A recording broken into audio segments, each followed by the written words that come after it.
This is a power hammer that has been converted from a 4-ton arbor press.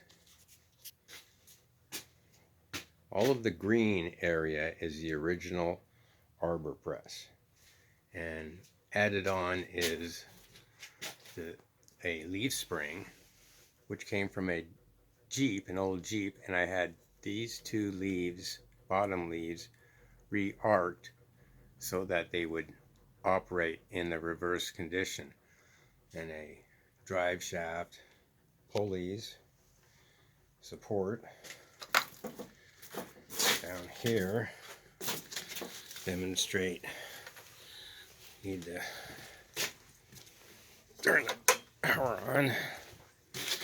Demonstrate. There's a micro switch just behind this plate that activates the motor when I depress the foot pedal here, that, and activates the arm that then tightens the belt to activate the whole mechanism.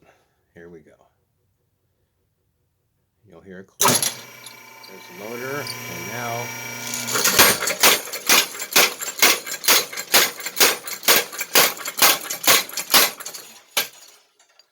so that's how that works. Now over here, disconnect, or the other parts that I built here, this wheel and the supports. And then down in here, I set up a motor contactor here, and over here is a micro switch that in the current position is actually activated. And then when this comes down, you'll hear a click. Won't operate though.